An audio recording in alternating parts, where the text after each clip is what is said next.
and read. We've all read all that endless commentary about which one is better than the other. I'm standing here to tell you they are rubbish.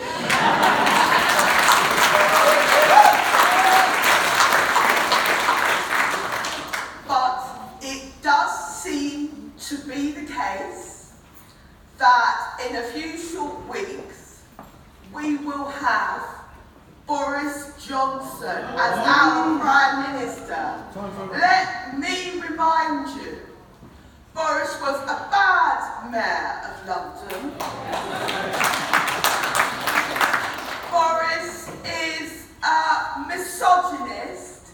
He is a racist, talking about Muslim women comrades looking like letterboxes. How insulting is that? And Boris as Prime Minister, I believe, will be a disaster for this country. So we have never needed a Labour government more, and we have never needed a Labour government under the leadership of Jeremy Corbyn more.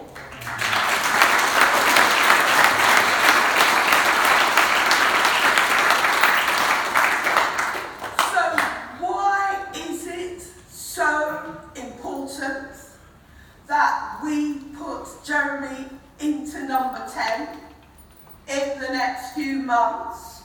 Well, first of all, there are the international issues. Donald Trump, the so-called leader of the free world, is a disgrace. You will have read about him trying to foment war in Iran. You will know that he has done nothing at all to resolve issues around the Middle East. And you will also have heard his ridiculous attacks on our mayor, Sadiq Khan. Now, I don't agree with Sadiq on everything at all, but I thought I put that quite politely. But nonetheless, I am proud that London has a Muslim mayor.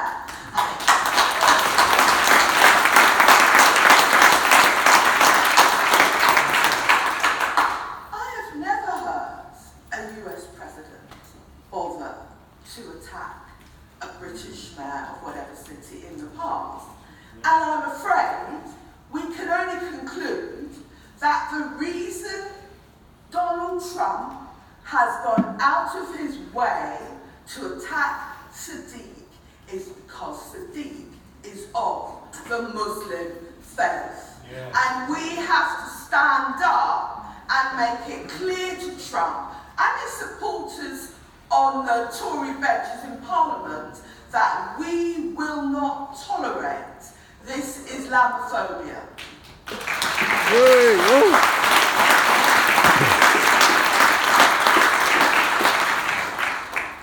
The other reason we need a Labour government led by Jeremy Corbyn is to fight and defeat austerity. We heard earlier about the consequences of austerity for the disabled. But you should also remember, whenever you hear pundits, commentators, Tory MPs talking about violence and talking about knife crime, nothing has been more producing and fomenting violence amongst our young people than the consequences of austerity.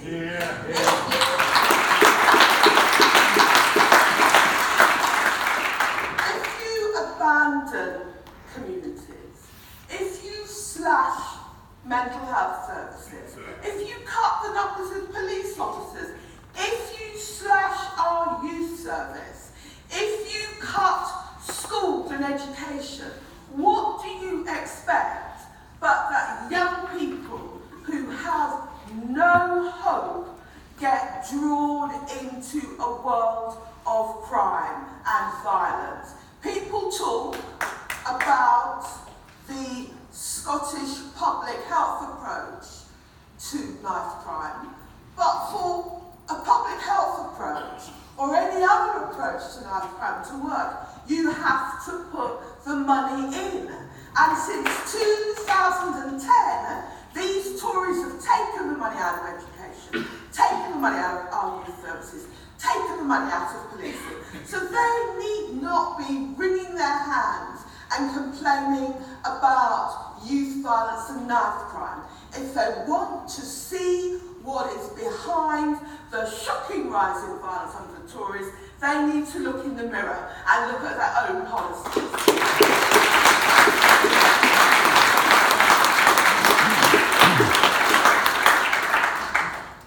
And we need a Labour government to take us through the issue of Brexit.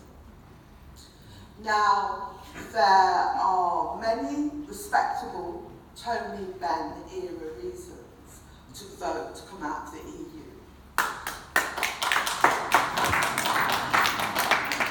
But anybody who followed the Leave campaign will know that that was not a campaign fueled by concern about democracy and accountability. That was a campaign fueled by fear and loathing of migrants. And whatever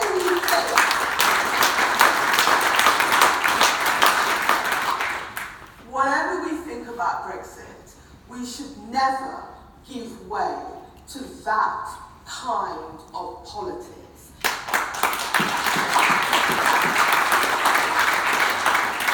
Anti-migrant politics is a dead end for the Labour movement. And you know, sometimes people who should know better talk about how migrants drive down wages. I never weary of saying immigrants do not drive down wages.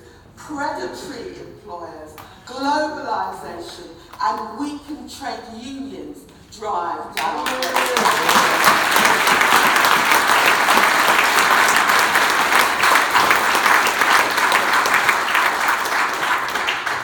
So we need to stand up for the rights of the EU and other migrants in our midst.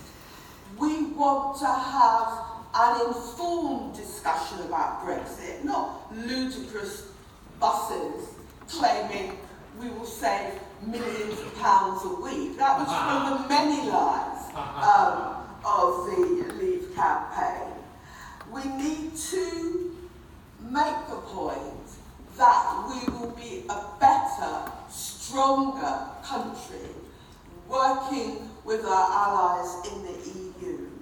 And my own view is this, that any deal that emerges should be put to the people, ideally in a general election, but possibly in a people's vote. But my preference, my overwhelming preference, would be for a general election. We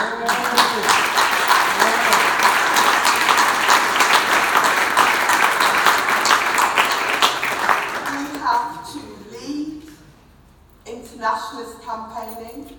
We have to lead the fight against racism and the likes of Tommy Robinson. We have to lead the campaign and solidarity with the disabled and men and women on benefit. We have to lead the campaign against this Tory government. I have to tell you, I've been a member of Parliament for over 30 years. I have never seen the Tory party in such a mess. Now is the time to strike.